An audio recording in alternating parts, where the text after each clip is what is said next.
Assalamualaikum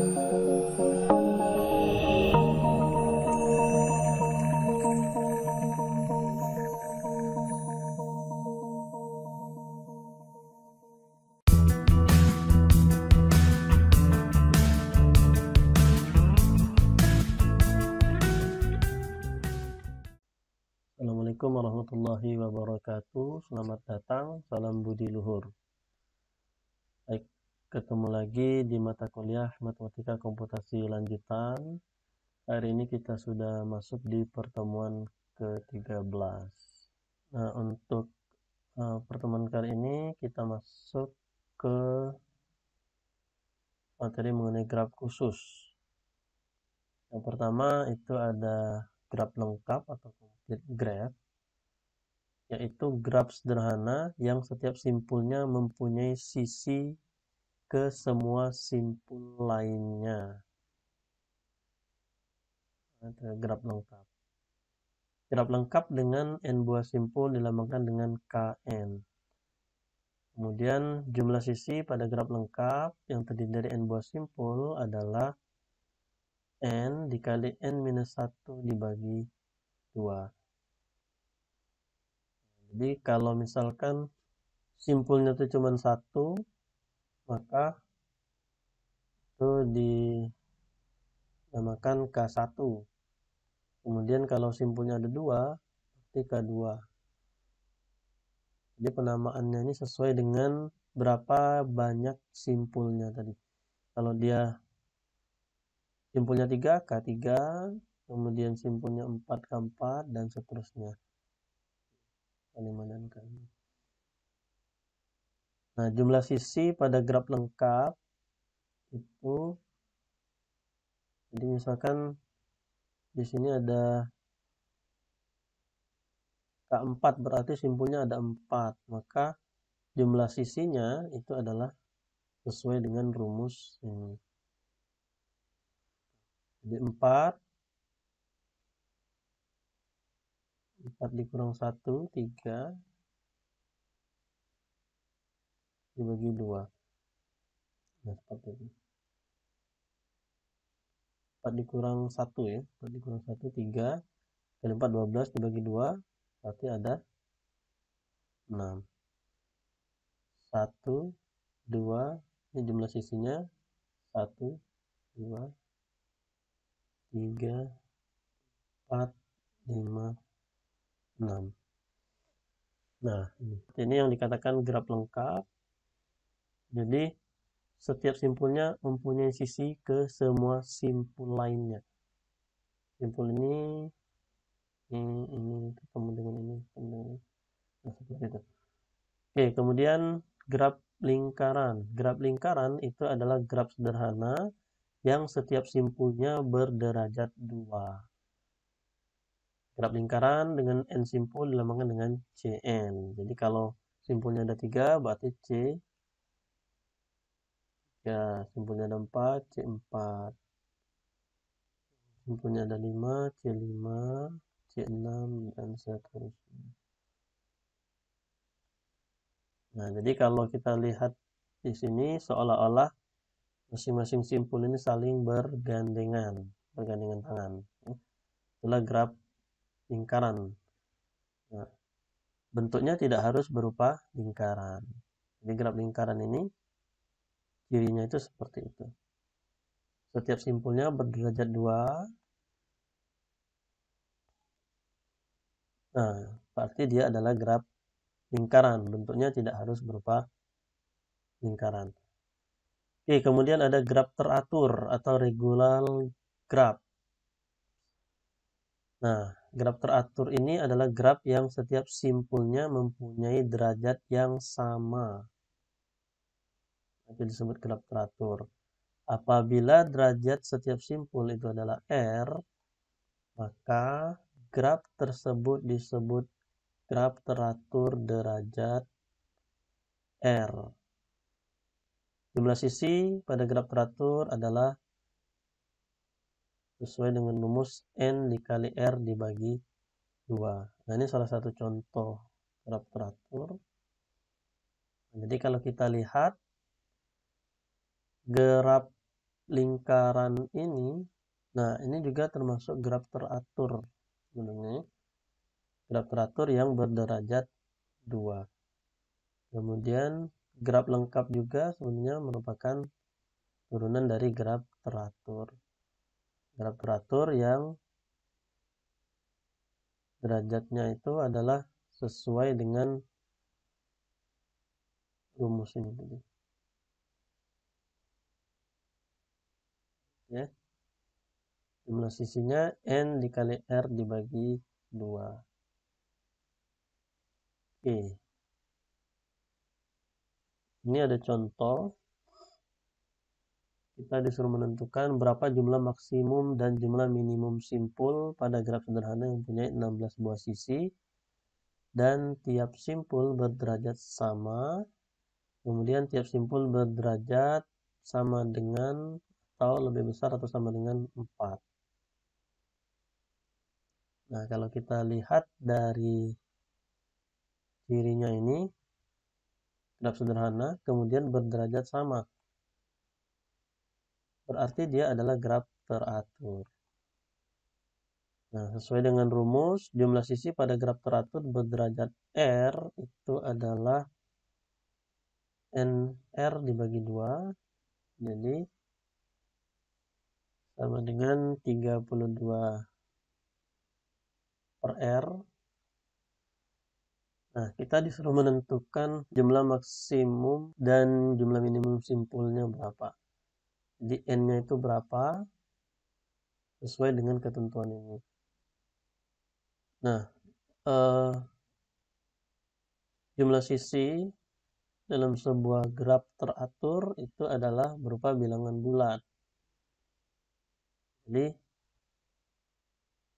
kita akan menentukan untuk masing-masing R-nya itu kita ambil karena bilangan bulat, maka R itu merupakan pembagi atau faktor daripada 32 ini. Nah, kita ambil untuk R sama dengan 4, maka jumlah simpulnya itu sama dengan 8, itu maksimum. Untuk R yang lain itu R sama dengan 8, 4, nilai N-nya. Tidak mungkin membuat graf sederhana dengan kondisi seperti ini. Jadi jumlah derajat itu lebih besar daripada jumlah simpulnya. Nah, kemudian ini juga tidak mungkin untuk R sama dengan 16, jumlah simpul 2, kemudian derajatnya 16, tidak mungkin. Jadi jumlah simpul yang dapat dibuat itu adalah 8 buah, yaitu itu adalah maksimum dan minimumnya. Oke, kemudian ada lagi yang dinamakan graf bipartit atau bipartit graph. Nah, graf bipartit ini adalah graf yang himpunan simpulnya dapat dipisah menjadi dua himpunan bagian P1, P2, dan P2, sedemikian sehingga setiap sisi pada graf menghubungkan sebuah simpul di P1 ke sebuah simpul di P2. Itu disebut graf bipartit, dinyatakan sebagai G P1,2. Contohnya graf ini. Simpul pada P1 dihubungkan ke sebuah simpul di P2. Seperti ini.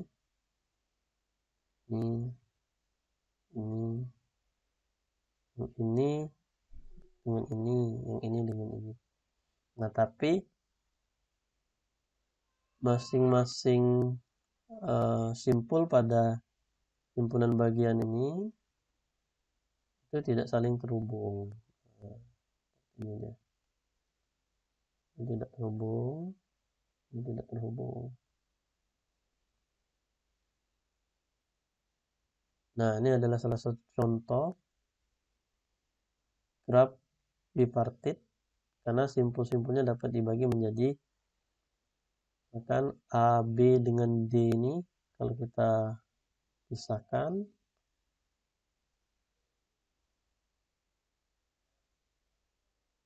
bisa kita tarik. Kemudian yang C, E, F, G-nya. Nah, kalau misalkan kita tarik C-nya ke sini, maka dia terpisah. Gitu ya. Kita buat lagi A,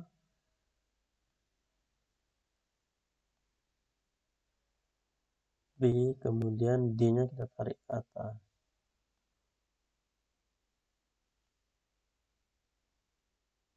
Tarik ke atas. Maka di sini G, kemudian F-nya, kemudian D, di sini C-nya. Di sini E-nya. Di sini C, nah sini C, E, F, G. Maka dia terpisah menjadi dua himpunan bagian dan masing-masing terhubung. Seperti ini, A ke G, kemudian B ke G, B juga ke F, kemudian B ke E, D ke F, kemudian D ke C, kemudian G ke E, A ke C. Seperti ini. Terbagi menjadi dua dan masing-masing itu tidak terhubung, masing-masing pada masing-masing himpunan bagian tidak terhubung. Ini.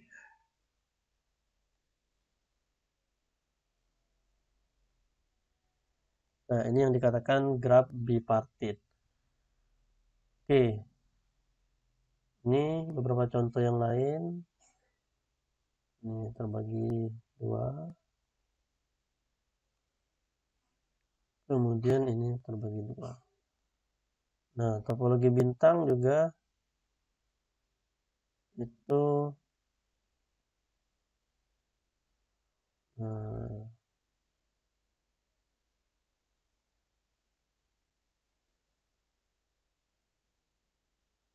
nah, ini adalah graf bipartit. Oke. Kemudian representasi graf. Jadi untuk keperluan hitungan kita bisa mengubah graf ini dalam bentuk matriks. Yang pertama ada matriks ketetanggaan atau agensi matriks. Misalkan ada A, itu A IJ. Nah, jadi kita buat matriknya nanti seperti ini. Nilai matrik ini akan bernilai 1 jika simpul I dan J bertetangga. Kemudian bernilai 0 jika simpul I dan J tidak bertetangga. Nah, jadi kita buat matriknya ini simpul bagian kiri, kemudian bagian atasnya simpul, nomor simpulnya. Kalau simpulnya ada 5, berarti 5. Ada 4, kemudian 4 juga.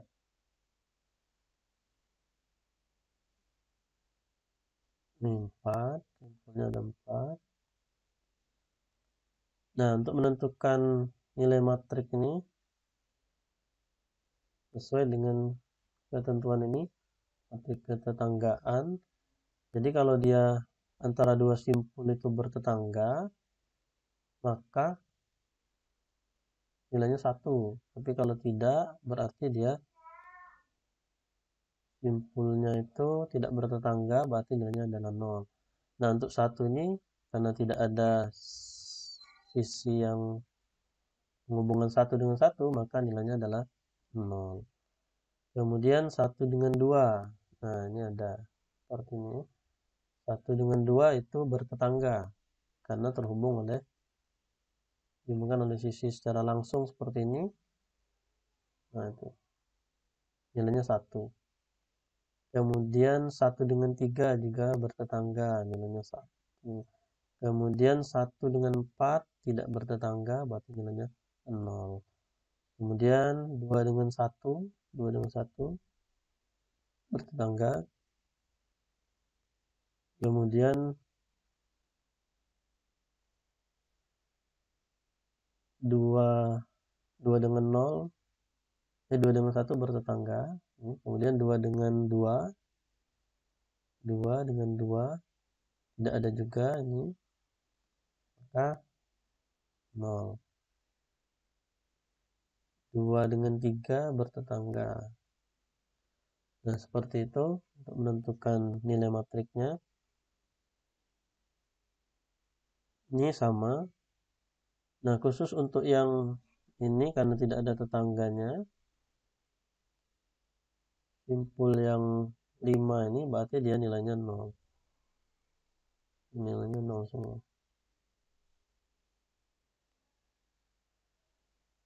Nah, jadi kalau kita lihat di untuk menentukan nilai matriksnya ini, kalau yang tidak berarah, ketika misalkan antara 1 dengan 2,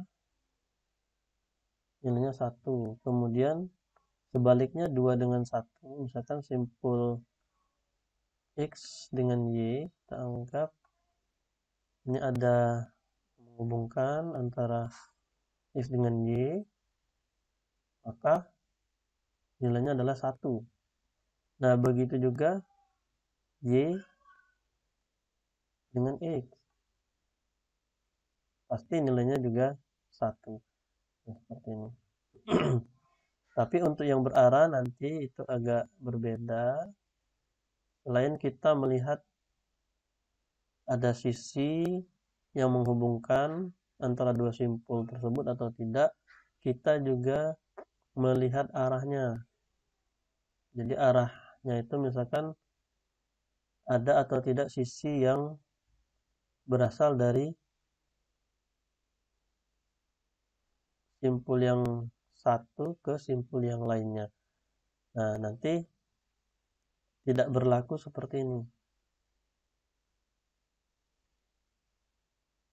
Nah, mungkin saja X, Y-nya itu bernilai 1, bisa jadi YX-nya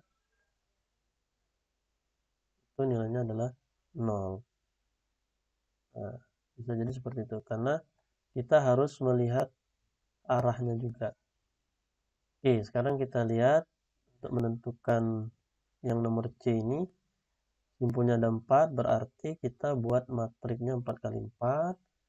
Kemudian kita cek sisinya, dari 1 ke 1 itu tidak ada, berarti dia 0. Nah, kemudian dari 1 ke 2 kita lihat arahnya ada atau tidak yang arahnya berasal dari 1 ke 2. Nah, di sini ada, maka nilainya adalah 1. Nah, kemudian untuk yang dari 2 ke 1 ada atau tidak. Jadi asalnya 2 kemudian menuju ke 1 ada. Nah, nilainya berarti 1. Nah, sekarang kita lihat yang antara simpul 1 dengan 3. Nah, antara 1 dengan 3 itu tidak ada sisi yang arahnya berasal dari 1 menuju ke 3. Nah, berarti nilainya 0. Tapi sebaliknya dari 3 ke 1, itu berasal dari 3 kemudian menuju ke 1, arahnya seperti ini. Nah, maka nilainya adalah 1. Nah, jadi terdapat perbedaan seperti ini.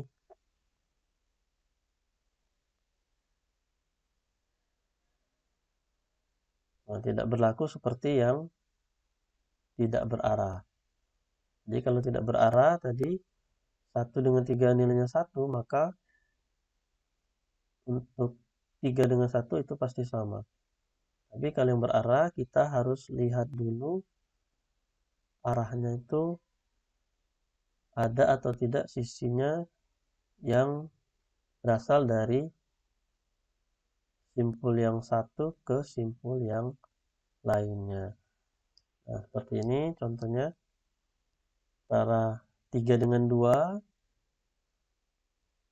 tidak ada yang mengarah berasal dari 3 kemudian menuju ke 2. Tapi yang dari 2 ke 3 ini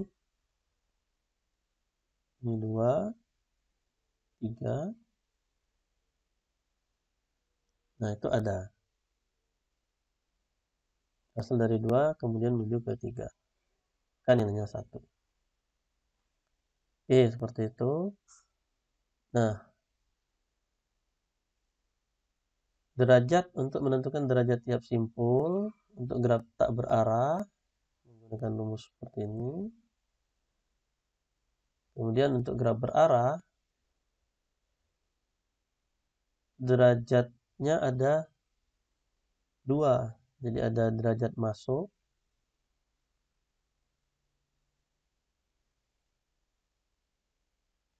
kemudian derajat keluar.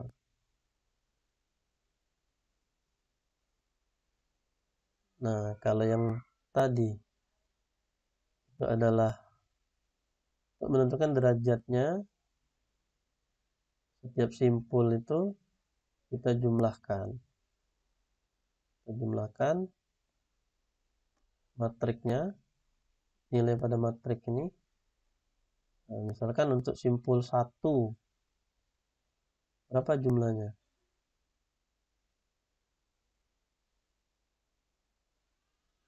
Nah, kita jumlahkan.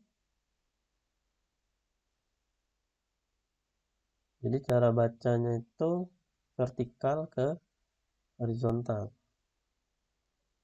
Nilainya adalah 2. Nah, tapi kalau yang untuk yang berarah, derajat untuk simpul yang masuk itu jumlah nilai pada kolom, jadi J. Nah, misalkan mau menentukan derajat masuk untuk simpul 1. Nah, ini kita jumlahkan yang ini. Tuh 0 tambah 1, 0 tambah 1 tambah 1 tambah 0 sama dengan 2. Nah, ini derajat masuk. Nah, sesuai enggak? Kita lihat di sini. Yang masuk ke simpul 1 itu ada 1, kemudian 2. Nah, untuk yang keluarnya itu yang horizontal. 1. Ini 1. Jumlahnya adalah 1. Oke.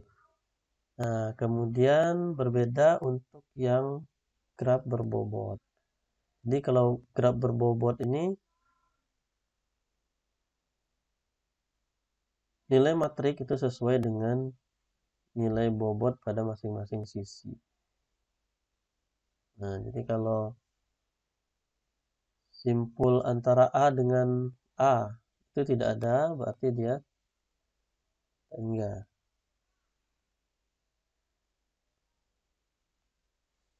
Nah, tapi kalau A dengan B itu sesuai dengan bobot pada sisi ini. Jadi AB itu adalah 12. Kemudian B dengan A sama 12. Seperti itu. Nah, ini matrik ketetanggaan. Nah, selain menggunakan matrik ketetanggaan, kita juga bisa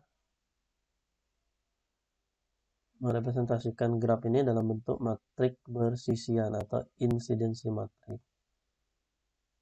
Akan ada matrik A dengan jumlah baris dan kolomnya sesuai dengan jumlah simpul.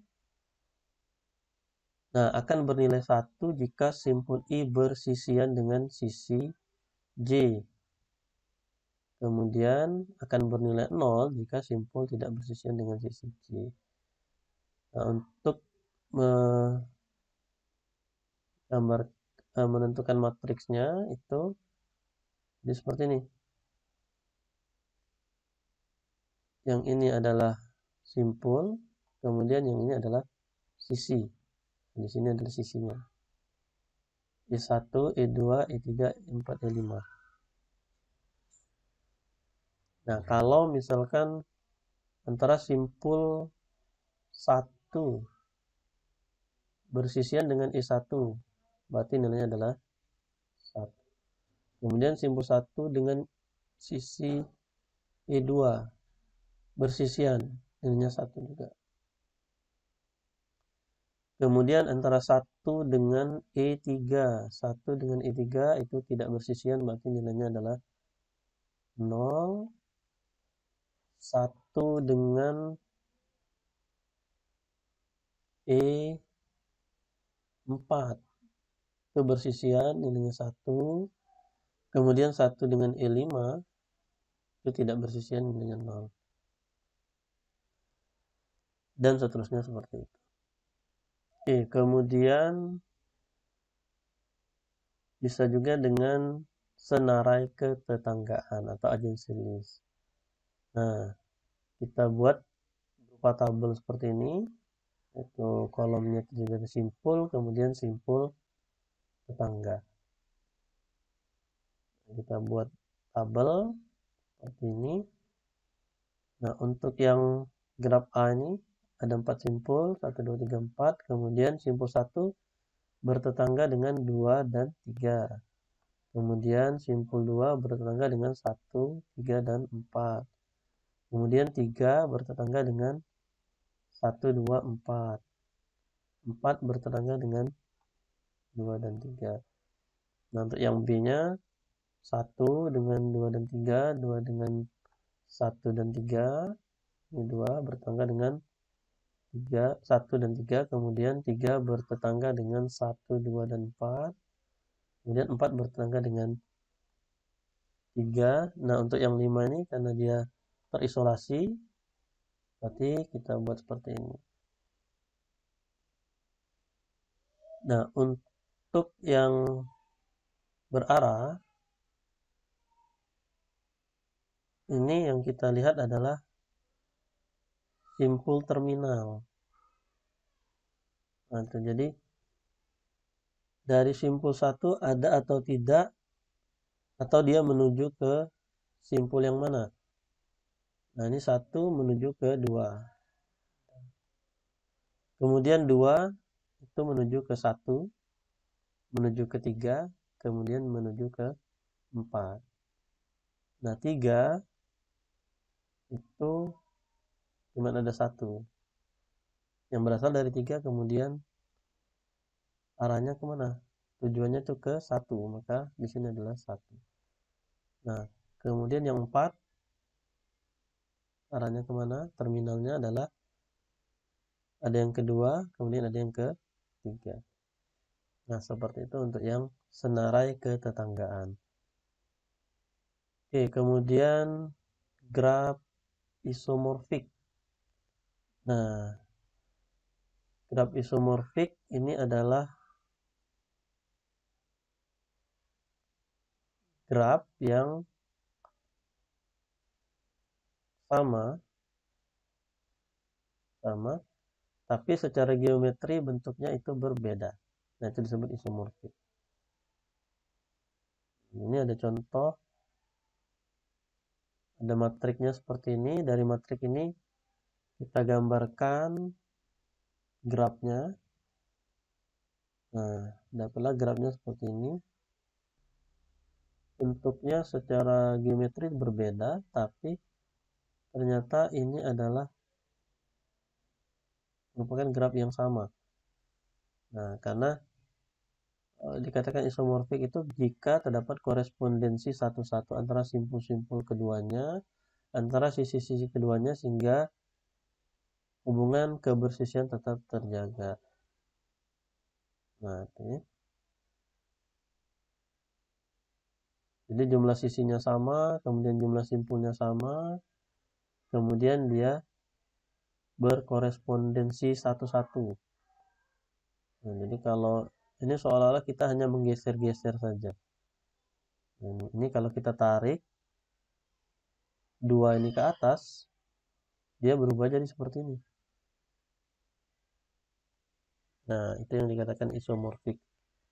Jadi sebenarnya antara dua graf ini itu bentuknya beda, tapi dia graf yang sama.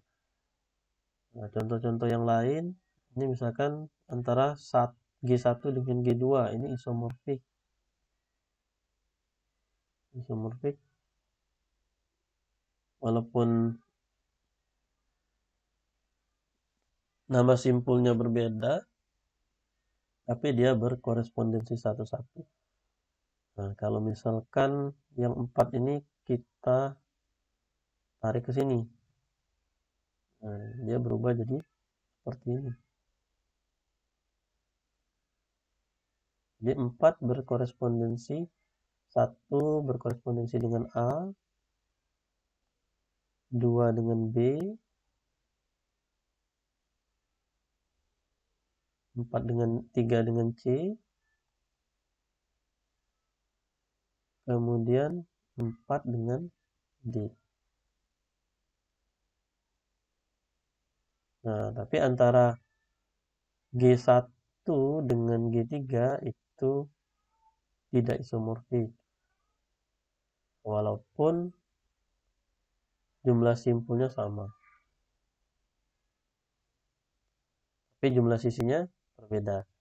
1, 2, 3, 4. Ini ada 6 sisi. Nah, itu ya.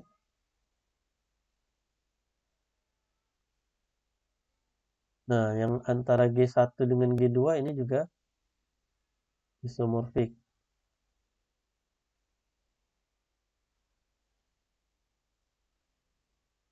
Jadi kalau kita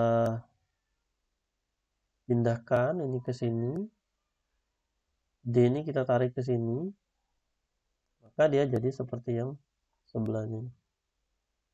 Nah, itu jadi isomorfik itu adalah,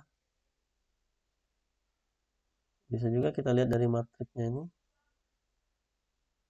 Kalau kita buat matriknya, G1 dengan G2 ini dia nilai matriknya sama.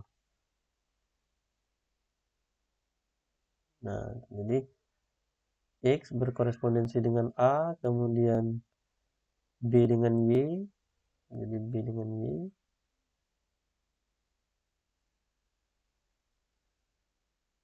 Nah, jadi kalau kita putar ini ke sini, dia jadi seperti ini.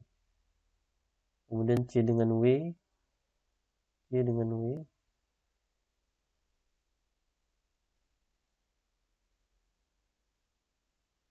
D dengan P, dan E dengan Z. Ya, seperti itu. Nah, jadi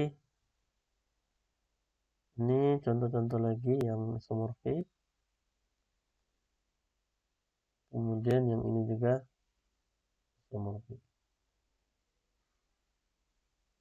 Nah, jadi yang isomorfik ini dia jumlah simpulnya sama, kemudian jumlah sisinya sama, kemudian juga masing-masing derajat simpul itu juga sama. Nah, kalau 3 itu terpenuhi, itu adalah isomorfik. Tapi terkadang itu juga tidak menjamin kita juga perlu analisis secara visual. Karena ada kemungkinan dengan 3 ketentuan itu jumlah sisinya sama, jumlah simpulnya sama, kemudian jumlah derajat simpul yang sama juga, tetapi secara visual kita juga harus lihat karena ada kemungkinan dengan ketentuan seperti tadi ternyata secara visual itu tidak isomorfik. Nah, jadi selain kita melihat jumlah sisi, kemudian jumlah simpul, kemudian derajatnya, kita juga harus memeriksa secara visual untuk menentukan apakah antara graf tersebut isomorfik atau tidak. Oke, untuk materi sampai di sini, nanti ada latihan dicoba. Nah, nanti untuk pertemuan berikutnya kita masih membahas mengenai graf. Pertemuan hari ini kita akan akhiri dengan mengucapkan wassalamualaikum warahmatullahi wabarakatuh.